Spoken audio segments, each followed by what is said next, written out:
Hi, good evening. Welcome to The Late Shift. I'm Vivian Goldman. And I'm Charlie Gillett.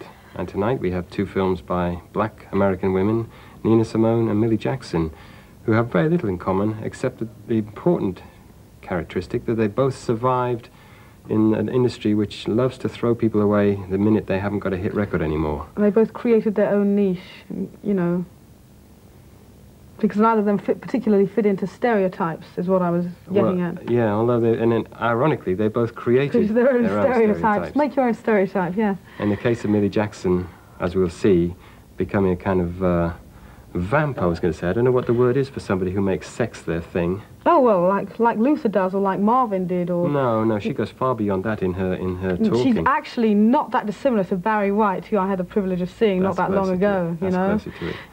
Yes, Barry White and Millie Jackson... Barry White specifically refers to himself as a sex or love therapist, and I think that Millie would say the same kind of thing. Right. But maybe we should talk about Nina first, because Nina's first. Okay.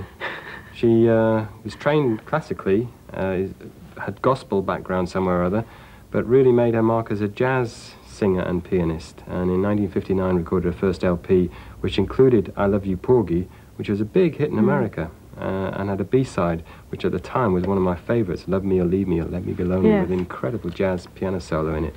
And she doesn't play that much jazz piano anymore. I don't know why. But she has a brilliant style. She has a great, strong left hand, as they say. And in the 60s, she had various hits. She did a nice cover of Screaming Jay Hawkins' I Put a Spell on You. She did the original version of Don't Let Me Be Misunderstood, which the Animals had a hit with later. And, of course, she had her own hit, that she wrote herself, of Young, Gifted and Black, one of the most important records of the 60s. We mention all these things, expressing the times. But most of these songs you don't see in her set, because what she's now doing is a much kind of moodier, slow, sort of atmospheric type of thing, where I don't know if most of the songs she's written herself, but they don't have the kind of characteristic catchy melodies swing that made the pop hits. Yeah, she's moved beyond swing into some more abstract plane. Well, she does describe herself at the end of this film as a space child, and I think nobody could come up with a more accurate description. You know, although she has been very politically engaged, and with Young, Gifted and Black and Mississippi Goddam that she does perform in this film, and in many ways, you know, her choice of lifestyle, you know, which she hints at quite strongly in the film, you know, her sexuality and all that. She has, you know, endure the pain of people who live, in a sense, on the margins, and that you do get this great sense of tragedy and hovering over all her work. You know, there's a lot of hurt all the time that actually informs the way she sings, which is why it's such an intense experience hearing her sing. She is a great artist. And to me, this is one of the rare cases in all the programs that we've shown in the Late Shift, where you get a definite sense of one-to-one, she playing the piano, singing to the camera, and a definite intimacy, which is really hard to achieve, I think. A lot of times watching music on film, or music performance on film, you have a sense that this is a second-hand experience in some way, that the person's actually performing for the audience that was there or whatever. But Nina really comes across.